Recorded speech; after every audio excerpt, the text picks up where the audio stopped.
इस चर्चा में मेरे साथ जुड़े हुए हैं वरिष्ठ पत्रकार और राजनीतिक विश्लेषक प्रद्युमन जोशीला जी। प्रद्युमन भाई राम राम। राम राम जी। सभी दर्शकों को नमस्कार, राम राम। साथियों, राजनीति की दुनिया की बात करें, जब से हरियाणा प्रदेश में नतीजे आए हैं और बीजेपी की सरकार बनी है जो कांग्रेस की मट्टी पलीत हुई है, तब से पूरे हरियाणा प्रदेश के अंदर एक प्रश्न खड़ा हो गया है कि आखिर आने वाले समय में जाटों की नुमाइंदगी कौन करेगा, कौन बनेगा भविष्य का जाट नेता, या फिर ऐसे ही डावाडोल स्थिति चलती रहेगी। क्योंकि एक नजर अगर हम डालें, जब से कांग्रेस के नतीजे आए हैं और धीरे धीरे लोगों ने तो कांग्रेस पार्टी को ठिकाने लगा ही दिया था, अभी कांग्रेस ने भी हुड्डा परिवार को ठिकाने लगाना शुरू कर दिया है। क्योंकि लोग हुड्डा परिवार की तरफ जाट नेता के तौर पर देख रहे थे, अब कांग्रेस ही उनको धीरे धीरे धीरे धीरे ठिकाने लगा रही है, तो वहां उम्मीद नहीं की जा सकती। बात करें देवीलाल परिवार की, क्योंकि देवीलाल परिवार का भी हाल ज्यादा अच्छा नहीं है। जहां एक समय में देवीलाल परिवार के कई सदस्य विधानसभा में बैठे थे, आज उनकी काउंटिंग 2 पर आ गई है, नौबत यहां तक हो गई है। फिर ऐसा कौन है जिसकी तरफ जाट वोट टकटकी लगाकर देख रहे हैं, जिसको एक जाट नेता के तौर पर स्थापित किया जा सकता है? इस चर्चा में मेरे साथ जुड़े हुए हैं वरिष्ठ पत्रकार और राजनीतिक विश्लेषक प्रद्युमन जोशीला जी। प्रद्युमन भाई राम राम। राम राम जी। सभी दर्शकों को नमस्कार, राम राम। प्रद्युमन भाई, हरियाणा में नतीजों के बाद एक चर्चा बड़ी आम है जी कि देखिए, हुड्डा परिवार, अब हुड्डा परिवार, जो ताकत हुड्डा परिवार के पास होती थी, जो लोग मानते थे कि देखिए हरियाणा में हुड्डा परिवार का बोलबाला है जी, अब आए हैं जो स्टार कैंपेनर की लिस्ट से बाहर किया, महाराष्ट्र की बात करें, अनेक कारण हैं जिससे हम ये लोग भी मान के चल रहे हैं कि अब हुड्डा परिवार धीरे धीरे कांग्रेस में दरकिनार हो रहा है जी।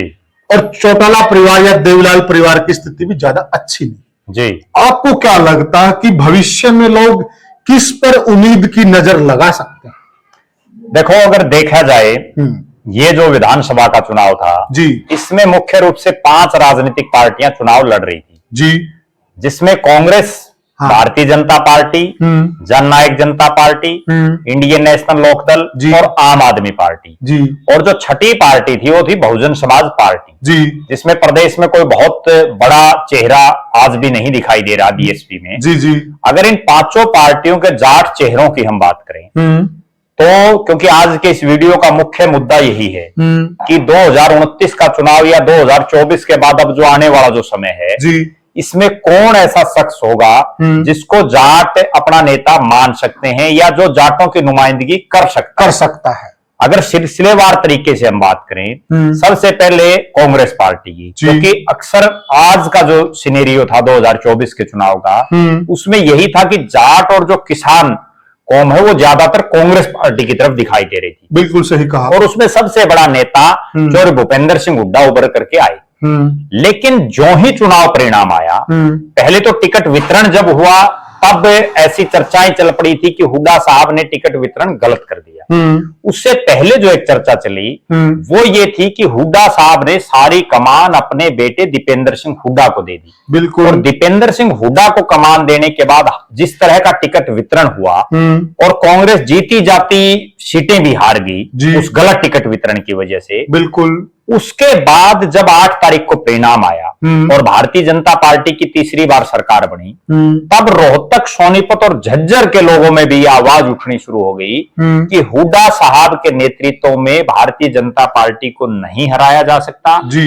भारतीय जनता पार्टी को हराना या जिताना अब कोई इशू रहा ही नहीं, क्योंकि जो पार्टी इतनी विपरीत हालातों में भी जीत गई, तो अब तो ये है नहीं कि 24-29 में कोई ऐसी चर्चा चलेगी कि बीजेपी को कौन हरा सकता, पर तो कोई चुनाव होना ही नहीं। अच्छा, तो निश्चित रूप से कांग्रेस पार्टी में अभी एक रिक्तता है कि कौन जाट चेहरा हो, क्योंकि चौधरी भूपेंद्र सिंह हुड्डा और दीपेंद्र सिंह हुड्डा को 3 लगातार योजनाओं से जाटों ने सबसे ज्यादा वोटिंग की, बिल्कुल कांग्रेस को, और वो सबसे ज्यादा वोटिंग हुड्डा साहब के चेहरे पर की है। बिल्कुल सही कहा। और तीनों बार जाटों के दिमाग में यही था कि बीजेपी नहीं आनी चाहिए, लेकिन बीजेपी आई, तो इसका मतलब कि हुड्डा साहब टोटली फेलियर साबित। बिल्कुल सही कहा। अब अगर दूसरी तरफ हम देखें, चौधरी देवीलाल के परिवार की 2 पार्टियां, एक जेजेपी और दूसरी इंडियन नेशनल लोकदल जी। और मुझे कहने में भी कोई संकोच नहीं है कि चौधरी देवीलाल के पड़पोते जो हैं दुष्यंत चौटाला,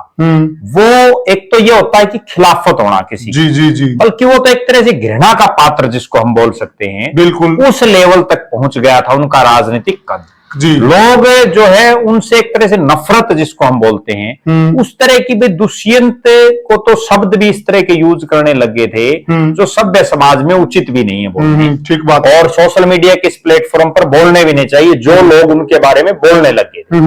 तो कहीं ना कहीं दुष्यंत चौटाला के बस की बात भी वो दिखाई नहीं दे रही कि वो अब अगले कम से कम जो एक ये जो योजना है इसमें तो कहीं कोई सर्वाइव करते दिखाई दे नहीं रहे जी। तीसरे जो पार्टी है इंडियन नेशनल लोकदल, उसमें अभय सिंह चौटाला सबसे बड़ा चेहरा दिखाई दे रहे थे, लेकिन अभय सिंह चौटाला भी अपने तमाम प्रयास करके और इंडियन नेशनल लोकदल और चौधरी देवीलाल की पार्टी, जिस दिन चौधरी देवीलाल का निधन हो गया था उसके बाद कभी भी पूर्ण रूप से सत्ता में वो नहीं आ पाए। तो इस बार ठीक है, दुष्यंत चौटाला और रणजीत सिंह चौटाला 2 हिस्सा थे सरकार के, लेकिन प्योर सत्ता उनके पास भी नहीं थी। तो कहीं ना कहीं उनके देहांत के बाद, चौधरी देवीलाल के देहांत के बाद इंडियन नेशनल लोकदल के नेताओं ने प्रयास काफी किए, लेकिन वो सत्ता के नजदीक तक नहीं पहुंच पाए। इसमें हम ये भी जोड़ सकते हैं प्रद्युम्न जी, देखिए इस बार जो जाटों के मन में और किसानों के मन में बीजेपी के प्रति रोष था जी, चरम पर था जी, और अभय सिंह चौटाला ने किसान आंदोलन के समर्थन में इस्तीफा भी दिया, तो कहीं न कहीं रोष भी चरम पर था जी। और उन्होंने स्थिति को भुनाने के लिए जो एक कदम हो सकता था इस्तीफे का, वो भी उन्हें आजमाकर देख लिया। यानी कि उन्होंने तर्कस में जितने तीर थे इस बार चलाकर देख लिए और वो चुनाव नहीं जीत पाए हैं। और वो भी चुनाव मतलब खुद नहीं जीत पाना पार्टी का मुखिया। हाँ, वो भले ही चौधरी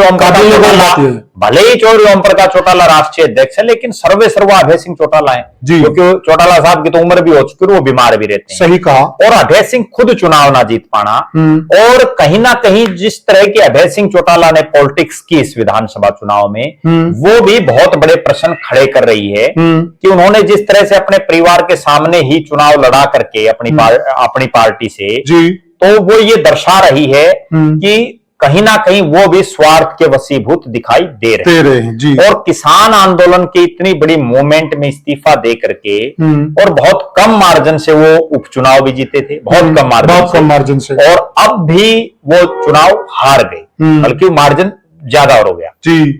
अब हमने इन 3 पार्टियों की बात कर ली। चौथी जो पार्टी है आम आदमी पार्टी, उसका भी कोई बहुत बड़ा चेहरा दिखाई नहीं दे रहा बिल्कुल वर्तमान में।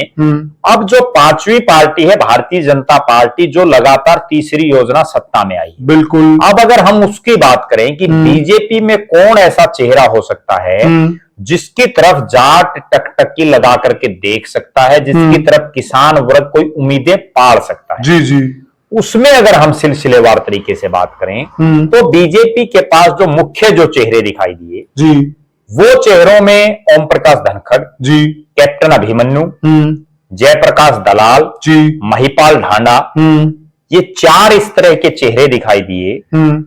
5वें सुभाष बराड़ा को भी हम इसमें जोड़ सकते हैं और सुरेंद्र पुनिया को भी हम जी, अगर युवा नेताओं की बात, वो संगठन के हिसाब से अगर हम बात करेंगे उस पर भी जी, तो ये जो चेहरे थे, इनमें अगर सिलसिलेवार तरीके से बात करें तो मुख्य रूप से जो ये 5 नेता हैं, इनमें 2 ही चेहरे ऐसे थे जो किसी समय ये लग रहा था कि ये बीजेपी में मुख्यमंत्री की रेस में हो सकते हैं जी। और 2014 का जब चुनाव था तो उस समय क्योंकि बीजेपी ने कोई सीएम का फेस डिक्लेयर नहीं किया हुआ था, बिल्कुल, तब 2 नेताओं पर बड़ी टकटकी थी और उसमें सबसे बड़ी टकटकी थी कैप्टन अभिमन्यु पर जी, बिल्कुल। कैप्टन अभिमन्यु को उस समय सीएम मटेरियल माना जा रहा था, और सीएम मटेरियल मानने के उसमें ही कैप्टन अभिमन्यु जब विधानसभा का चुनाव जीते जी, तो मनोहर लाल जी के बाद सबसे पावरफुल मंत्री वही थे। ठीक बात वित्त है। मंत्री थे और उनको बड़े बड़े जो महकमे थे उन सब का मंत्री बनाया गया। लगभग सबसे ज्यादा मंत्रालय उन्हीं के पास, लगभग नहीं, सबसे ज्यादा ही उनके पास थे और सबसे बड़े महकमे उनके पास थे जी। तो बल्कि यहां तक भी था कि मनोहर लाल जी अपनी जनसभाओं में ये कहते थे कि मैं भले ही मुख्यमंत्री हूं लेकिन खजाने का जो मुख्यमंत्री है, खजाने का जो मालिक है, वो कप्तान अभिमन्यु है जी। कैप्टन अभिमन्यु और ये जो चारों पांचों नेता हैं, अगर इन सब का राजनीतिक परिदृश्य मैं बताऊं, राजनीतिक इतिहास दर्शकों को बताऊं, तो उनको ये समझ में आ जाएगा कि कौन ऐसा परफेक्ट नेता हो सकता है जो जाटों की नुमाइंदगी कर सकता है, या जाट समाज का कहीं ना कहीं कोई राजनीतिक रूप से उच्च पद पर जाने वाला नेता कौन हो सकता है।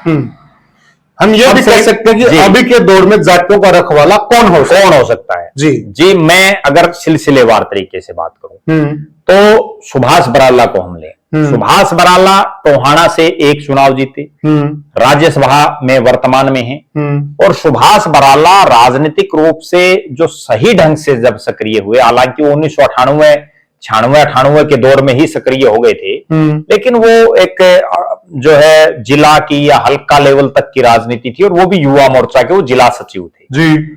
जो सही मायने में उनकी जब राजनीति शुरू हुई, वो राजनीति उनकी शुरू हुई जब पंडित रामविलास शर्मा प्रदेश के अध्यक्ष बने, उनको प्रदेश का महामंत्री बनाया गया। उससे पहले वो किसान मोर्चा के प्रदेश अध्यक्ष थे, तब से उनकी राजनीति शुरू हुई। लेकिन उन्होंने अपना, भले ही वो प्रदेश अध्यक्ष रहे, उसके बावजूद टोहाना से बाहर वो अपना राजनीतिक जो वजूद है वो नहीं बना पाए और केवल टोहाना तक सीमित रहे। और टोहाना में भी पिछला चुनाव वो 50,000 के आसपास से चुनाव हारे, इस बार तो उन्होंने चुनाव लड़ा ही नहीं। तो कहीं ना कहीं बराड़ा साहब को भी हम उस लाइन में नहीं रख सकते। दूसरी बात करें महिपाल ढांडा की, महिपाल ढांडा भले ही युवा मोर्चा के प्रदेश अध्यक्ष रहे, किसान मोर्चा के प्रदेश अध्यक्ष रहे, लगातार 3 बार से पानीपत से विधायक हैं, लेकिन उनका कद भी उस पानीपत से बाहर नहीं जा पाया जी। तो वो भी पानीपत तक सीमित रहे। बड़े जो एक सीएम फेस का मेटीरियल होता है उसमें वो नहीं जा पाए जी। तीसरी बात करें हम जयप्रकाश दलाल की, जयप्रकाश दलाल चौधरी बंसीलाल के साथ उन्होंने राजनीति अपनी शुरू की और उसके बाद जो सक्रिय राजनीति थी, उस समय वो अविपा में ड्राइंग रूम की राजनीति थी, सक्रिय राजनीति उन्होंने 2009 में शुरू की। 2009 में पहला चुनाव उन्होंने निर्दलीय लड़ा, हार गए।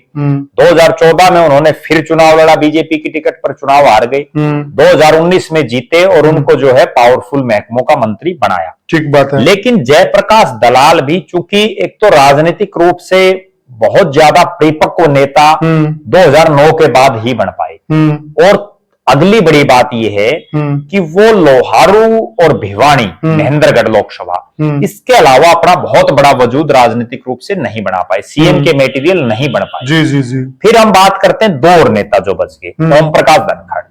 ओम प्रकाश धनखड़ ने 2009 में अपने जीवन का पहला चुनाव लड़ा जी, और वो 1300 या 2000 के आसपास उनको वोट मिले दादरी से, बुरी तरह से वो हारे।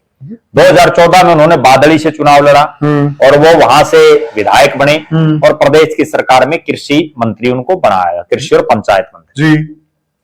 प्रदेश अध्यक्ष भी बनाया उनको, राष्ट्रीय सचिव भी हैं, लेकिन आज भी वो पूरे हरियाणा प्रदेश में कोई फेस अपना बना नहीं बना राजनीतिक रूप से। और सबको ये लग रहा है कि ओम प्रकाश धनखड़ भले ही संगठन तो वो चला सकते हैं, लेकिन मुख्यमंत्री की कुर्सी या पार्टी के किसी बड़े ओहदे पर या जिस पर जाट समाज और किसान वर्ग के यूं लगे कि ये हमारा नेतृत्व तो कर सकता है, उस दिशा में नहीं बढ़ सकते। अब हम बात करते हैं जो पांचवा नाम है कैप्टन अभिमन्यु की। कैप्टन अभिमन्यु का जहां तक सवाल है, पहली बात तो ये है कि वो जिस परिवार से आते हैं उनकी एक अपनी एक साख है।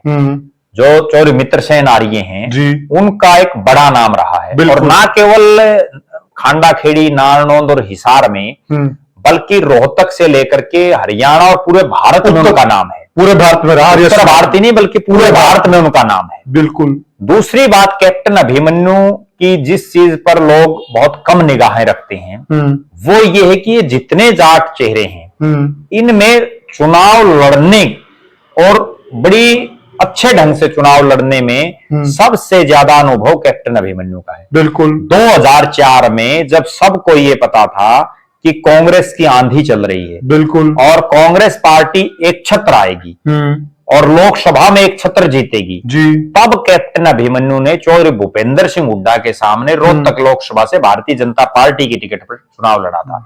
बहुत बड़ी बात थी साथियों, रोहतक की धरती पर भूपेंद्र हुड्डा से टकराना छोटी बात नहीं थी। और उन भूपेंद्र सिंह हुड्डा से टकराना जिन्होंने चौधरी देवीलाल, जो सबसे बड़े किसानों और जाटों के नेता रहे, उनको 3 बार हराया। बिल्कुल। और खांडा गांव का एक युवा, उस समय तो वो युवा ही थे बिल्कुल, खांडा गांव का एक युवा नारायण का, और वो रोहतक में जाकर के चौधरी भूपेंद्र सिंह हुड्डा के सामने चुनाव लड़े और उस आंधी में लड़े, और तब भी उनको बहुत बढ़िया वोट मिले। उसके बाद हुआ क्या, हुड्डा साहब एमपी बन गए जी, और डॉक्टर मनमोहन सिंह की सरकार बन गई।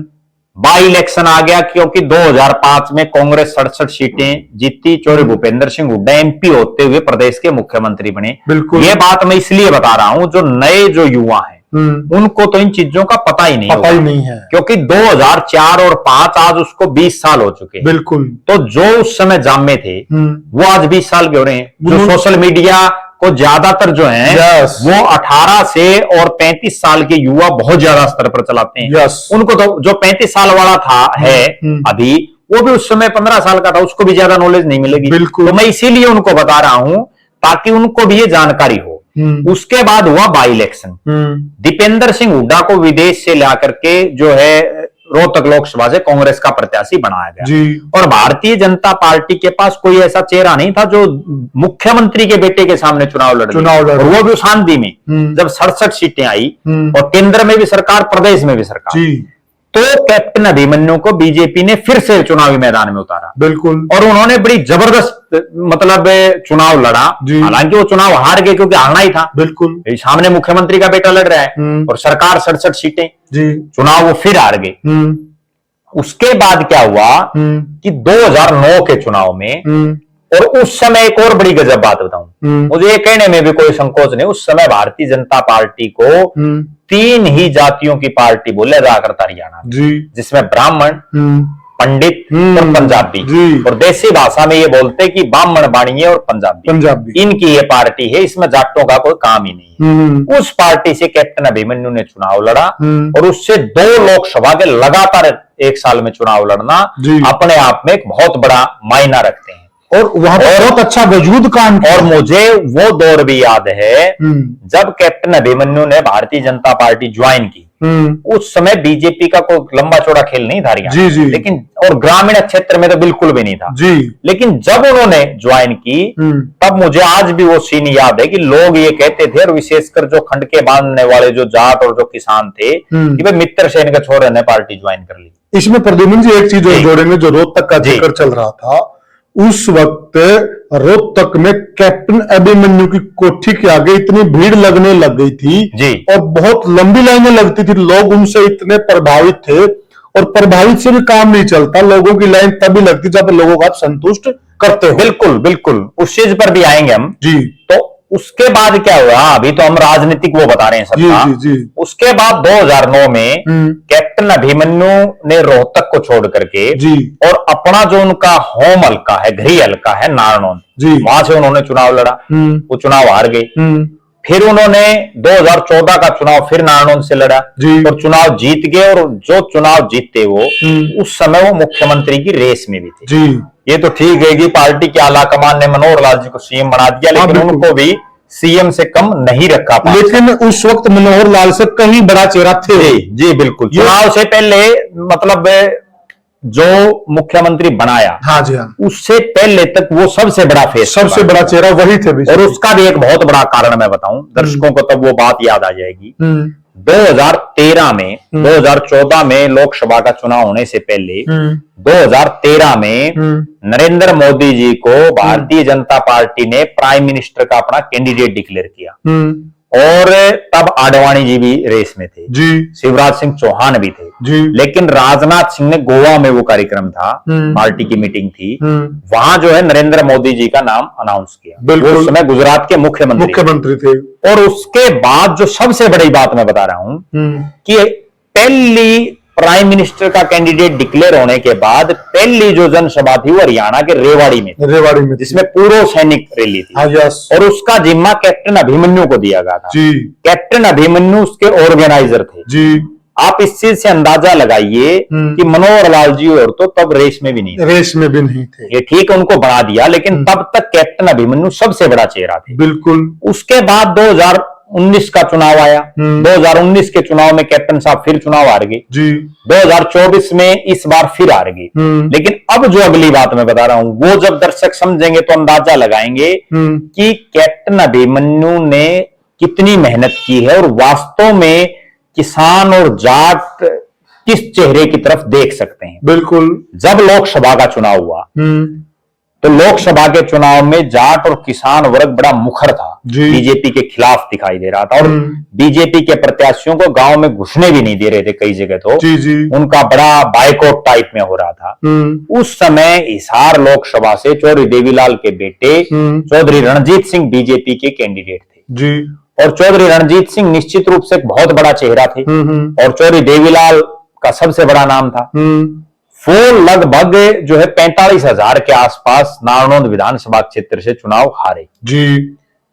अब जब चुनाव हुआ तो कैप्टन अभिमन्यु 12,000 के आसपास चुनाव हारे। बिल्कुल। कहीं ना कहीं उन्होंने जो 45 और 12 यानी 33,000 का जो डिफरेंस था उसको कम करने का काम एक बहुत बड़ी बात है। और वो भी तब जब जाट और किसान इस चुनाव में भी मुखर थे। उसके बावजूद जो उनके स्ट्रेटेजी, जाट और किसान बहुल सीट, जो उनकी मेहनत और जो उनका दमखम, उसके दम पर कमियां कैप्टन साहब में भी हैं, उस पर भी हम चर्चा करेंगे। लेकिन लगभग 73,000 के आसपास उन्होंने वोट वहां से प्राप्त किए। हरियाणा प्रदेश में अगर देखें तो 3 ऐसी सीटें हैं जो जाट डोमिनेटेड मानी जाती हैं सबसे ज्यादा स्तर। हाँ जी हाँ। बालड़ा, उचाना और नारनौंद। और नारनौंद में इतनी बड़ी तादाद में जाट समुदाय और किसान वर्ग होने के बावजूद कैप्टन अभिमन्यु ने कहीं ना कहीं उनका दिल भी जीतने का काम किया, तभी तो वो डिफरेंस इतना कम हुआ है। यस। अब जो अगली बात है कि आगे क्या करें, आगे कौन चेहरा हो सकता है।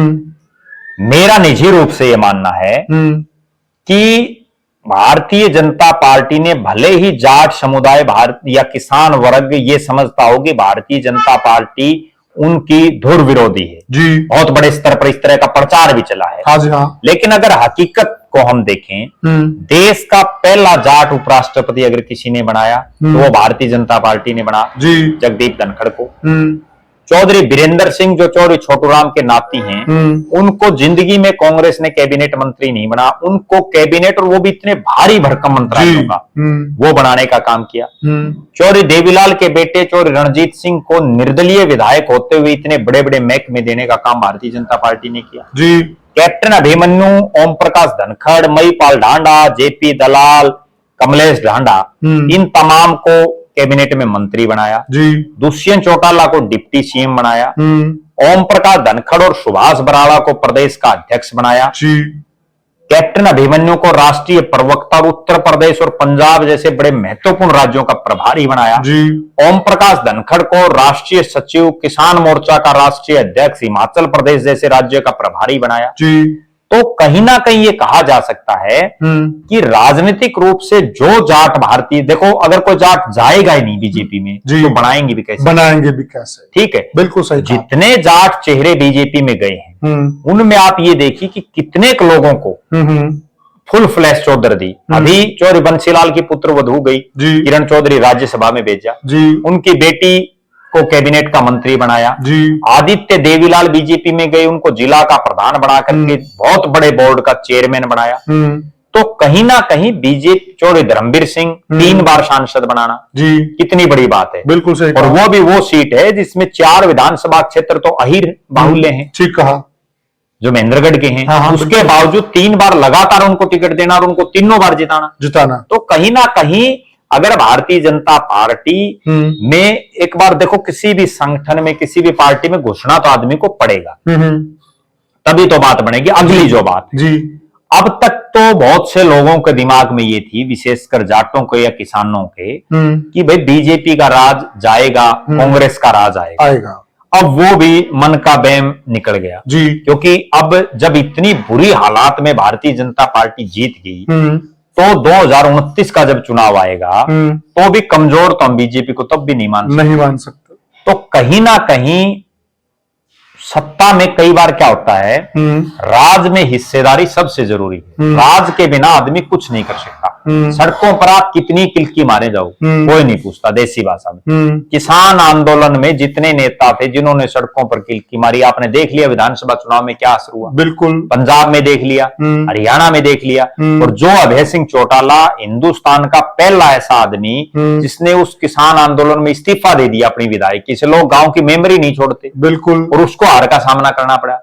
तो कहीं ना कहीं अगर कैप्टन अभिमन्यु, चूंकि वो प्रदेश के नेता हैं, प्रदेश का कोई हिस्सा ऐसा नहीं जहां उसमें उनको लोग नहीं जानते, लेकिन उनमें भी कुछ एक कमियां हैं जिनको उनको सुधार करने की जरूरत है। और मैं नारनौंद विधानसभा में बहुत घूमा हूं। जब वो 2019 का चुनाव आ रहे तब भी लोग ये कहते थे कि कैप्टन तो ठीक आदमी है, लेकिन जो इसके काम यहाँ जो देख रहे हैं, जो जिन लोगों को इन्होंने यहाँ जिम्मेदारी दे रखी है, वो लोगों से सही ढंग से बात नहीं करते। तो कहीं ना कहीं वो एक गैप रहा। जनता से जुड़ना पड़ेगा। ठीक है, वो एक बड़े उद्योगपति हैं, टाइम कम है, लेकिन अगर आपको राजनीति करनी है, अगर आपको किसानों का या जाटों का एक चेहरा बनकर के उभरना है, तो आपको फुल टाइम पॉलिटिक्स करनी पड़ेगी। 24 घंटे 365 दिन की राजनीति करनी पड़ेगी। क्योंकि ये जो बाकी नेता हैं, चाहे चौधरी भूपेंद्र सिंह हुड्डा और दीपेंद्र सिंह हुड्डा, वो फुल टाइम पॉलिटिक्स करते हैं। चाहे वो चौधरी देवीलाल का परिवार हो, सारे फुल टाइम पॉलिटिक्स करते हैं। चाहे वो चौधरी बंसीलाल का परिवार हो या कोई और हो, वो फुल टाइम पॉलिटिक्स करते हैं। कैप्टन साहब को पहली बात तो ये है कि उनको फुल टाइम पॉलिटिक्स करनी पड़ेगी। और अब जो एक खालीपन जो आ चुका है जाट राजनीति में, उसको वो भर सकते हैं। इसमें प्रधानमंत्री हम एक चीज ये भी जोड़ सकते हैं जी। देखिए, ये पढ़े लिखे भी हैं जी, फौजी भी हैं जी, फौजी खुददार आदमी होते, स्वाभिमानी होते हैं जी, इन्होंने लॉ भी कर रखी है जी, अच्छे परिवार से आते हैं जी, संस्कारी परिवार से आते हैं जी, इनके पिताजी का बहुत बड़ा नाम है पूरे भारतवर्ष में जी, और संस्कार इनकी फैमिली में इतने बताए जाते हैं कि आज भी इनका पूरा परिवार सुबह हवन यज्ञ करके बाहर निकलता है जी। आर्य समाजी जी, बहुत उच्च संस्कार है जी। दूसरी बात, बहुत अच्छे साधन संपन्न है जी, यानी कि सारी की सारी क्वालिटियां तो इनके पास मौजूद हैं। इनके पास सारी क्वालिटियां हैं, सिर्फ एक ही कमी है, और वो कमी है कि जनता को टाइम देना, जनता से कनेक्ट होना जी। क्योंकि आरे किस वजह से जो चौधरियों को जब छोड़ दिया जाता है ना, या किसी दूसरे के भरोसे छोड़ दिया जाता है 5 साल का, तो काम नहीं चलता। अब इनको एक और बड़ी खास बात मैं बताऊं, कैप्टन साहब लोकसभा की टिकट मांग रहे थे, हिसार से उन्होंने प्रयास भी किए, कार्यक्रम भी किए, उसके बाद टिकट नहीं मिली, तब उन्होंने पूरी लोकसभा में आना जाना बंद नहीं करना चाहिए था। प्रदेश के नेता हैं तो पूरे प्रदेश में आना जाना चाहिए। आदमी हार जीत लगी रहती है। चौधरी देवीलाल सबसे ज्यादा चुनाव आ रहे, चौधरी छोटूराम चुनाव आ रहे, चुनाव पता नहीं कौन आदमी कब हार जाए, लेकिन लोगों के बीच में बने रहना। और नेता आपको पब्लिक तभी मानती है जब आप उनके अंदर घुसे रहोगे, आप उनके अंदर रहोगे। आप ठीक है, इतने साधन संपन्न हैं कैप्टन साहब और उनका जो परिवार है कि उनको तो अपना जो काम धंधा उसकी तरफ देखने की जरूरत भी नहीं होनी चाहिए। बिल्कुल। उनको तो 24 घंटे और पूरे परिवार को भी एक फैसला करना चाहिए कि भाई कैप्टन साहब को हम 24 घंटे 365 दिन जो है फुल पॉलिटिक्स में छोड़ देते हैं। और उनके लिए एक सबसे बेनिफिट की बात मैं बताऊं, रोहतक वो रहते हैं, रोहतक में उनका होल्ड, लोकसभा में, हिसार लोकसभा में होल्ड। बीजेपी के जितने नेता हैं इनमें से किसी का भी 2 लोकसभाओं में होल्ड नहीं है। और उनका छोड़ दीजिए आप, जो और भी गैर जाट नेता भी हो चाहे बेशक, उसमें केवल एक राव इंद्रजीत ऐसा चेहरा है जिसका भिवानी, महेंद्रगढ़ और गुड़गांव लोकसभा, वरना तो कैप्टन साहब का मतलब 2 लोकसभा तो हरियाणा के ऐसी हैं जिनमें उनका सीधा सीधा जुड़ाव है, और मजबूत लोकसभा जी, और दोनों मजबूत निर्णायक, और दोनों लोकसभा ऐसी हैं जो हरियाणा प्रदेश की राजनीति की दशा और दिशा तय करती है, जिसको राजनीतिक जो राजधानी जिनको बोलते हैं वो तमाम एरिया। तो इन जो 4-5 जिले जो हैं इनमें अगर अब भी समय है, एक खास बात मैं बताऊं, भले ही वो चुनाव हार गए हों, लेकिन अभी भी वो समय है कि आज से ही वो सक्रिय रूप से अगर लग जाएं तो निश्चित रूप से उनका भविष्य सुनहरा है। और जो जाट समाज और जो किसान वर्ग राजनीतिक रूप से जो एक खालीपन सा अपने आप में महसूस कर रहा है, उसको वो भर सकते हैं। लोगों को केवल समझाने की बात है। यस। जब आप ये देखिए, सत्ता में आज कौन है? सत्ता में भारतीय जनता पार्टी। विपक्ष में आप कितने ही नारे लगाए जाओ, कोई नहीं पूछता। ठीक, आप कितना ही संघर्ष करे जाओ, जब लोग वोट डालते हैं तो उस समय संघर्ष को भूल जाते हैं। बिल्कुल। और उसका परिणाम हमने इस चुनाव में देख भी लिया।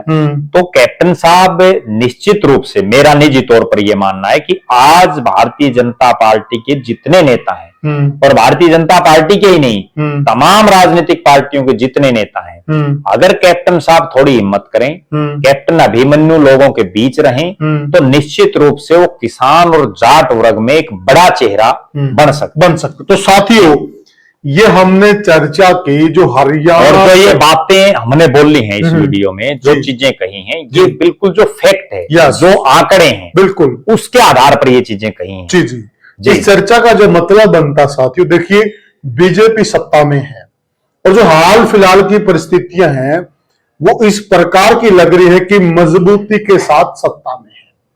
फिर जो सत्ता में लोग हैं, आपके पास ऑप्शन नहीं है। तो सारी चर्चा का सार यही था कि आखिर जाट जो नेता ढूंढ रहे हैं, तो उनकी वो जो जिस प्रकार की वो खोज कर रहे हैं, उनकी खोज कहां पर जाकर पूरी होती है। वरिष्ठ पत्रकार प्रद्युम्न जी ने आपको एक एक चीज से अवगत करा। आप कितने सहमत हैं, मैं कमेंट सेक्शन में बताइएगा, और वीडियो को ज्यादा से ज्यादा शेयर कीजिएगा, चैनल को सब्सक्राइब कीजिएगा। तो साथियों, अब आपसे लेते हैं विदा। राम राम।